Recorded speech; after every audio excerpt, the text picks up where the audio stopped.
নমস্কার, আমার আরও একটি নতুন রেসিপিতে সবাইকে ওয়েলকাম। আজ বানাবো কোকোনাট বিস্কিট। আমার বাড়িতে ছোট থেকে বড় সকলেরই প্রায় পছন্দের এই বিস্কিট।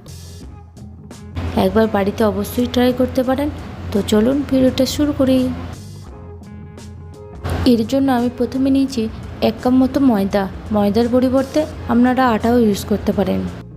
আর নেব 2 থেকে 3 চামচ মতো সুজি, এতে খাস্তা ভালো হবে। 2 চামচ মতো ঘি নিয়েছি, আপনারা ঘির পরিবর্তে তেলও ইউজ করতে পারেন। এখন হাতের সাহায্যে সব কিছু ভালোভাবে মিক্সড করে নেব।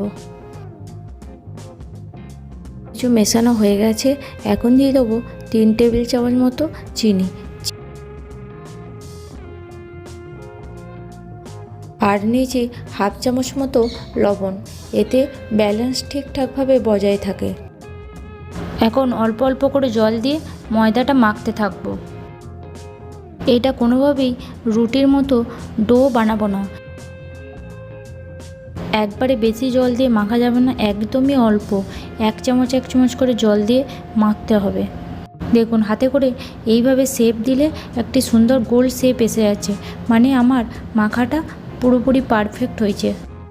আর আমি এখানে নিয়েছি শুকনো নারকেল। মার্কেটে যে শুকনো নারকেল পাওয়া যায় সেটাই আমি মিক্সি জারে কুড়িয়ে নিয়েছি। এর পরিবর্তে কাঁচা নারকেলের কোড়া ইউজ করা যাবে না। আমি এইভাবে ছোট ছোট লেচি করে নিয়ে হাতের সাহায্যে গোল পাকিয়ে নেব। এর ভেতরে অল্প একটু শুকনো নারকেলের কোড়া দিয়ে মুখটা ভালো করে বন্ধ করে দিতে হবে। এর মুখটি ভালোভাবে লক করতে হবে যাতে ভেতরের নারকেল বাইরে। এরকম হাতের সাহায্যে একটু প্রেস করে করে বিস্কিটের আকারে গড়ে নেব। বিস্কিটের ওপরে ডিজাইন বানানোর জন্য আমি এখানে একটি কাঁটা চামচ নিয়েছি। এই কাঁটা চামচের সাহায্যে ওপর থেকে এইভাবে প্রেস করে করে ডিজাইন বানিয়ে নেব। এইভাবে আমি প্রত্যেকটা বিস্কুট বানিয়ে নেব। বিস্কুটগুলো ফ্রাই করার জন্য আমি এখানে কড়াইয়ে নিয়ে নিয়েছি তেল মিডিয়াম ফ্লেমে গরম করে নেব, বেশি হাই হিটে গরম করা যাবে না। এখন বিস্কিটগুলো হালকাভাবে তেলেতে দিয়ে দেবো। এই সময় গ্যাসের ফ্লেম আমি লোয়েতে রেখেছি।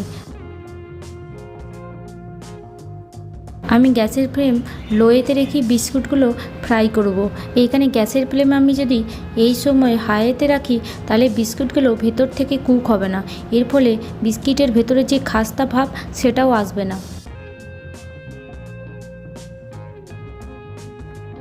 এখন এপিট ওপিট উল্টে পাল্টে ভালোভাবে ফ্রাই করে নিতে হবে। হাতে একটু সময় নিয়ে ফ্রাই করতে হবে, কারণ পুরো প্রসেসটা লো ফ্লেমেই করতে হবে। দেখুন আমি এইভাবে বিস্কিটগুলো ফ্রাই করে নিয়েছি। এখন আমি একটি প্লেটে বিস্কিটগুলো উঠিয়ে ঠান্ডা করে নিয়েছি। একটা বিস্কিট আমি ভেঙে দেখাচ্ছি, দেখুন ভেতর থেকে কত পরিমাণ খাস্তা আর মুচমুচে হয়েছে।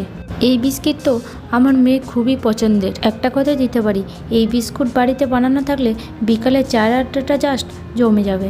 ভিডিওটি ভালো লাগলে একটি লাইক করে দেবেন। বাই।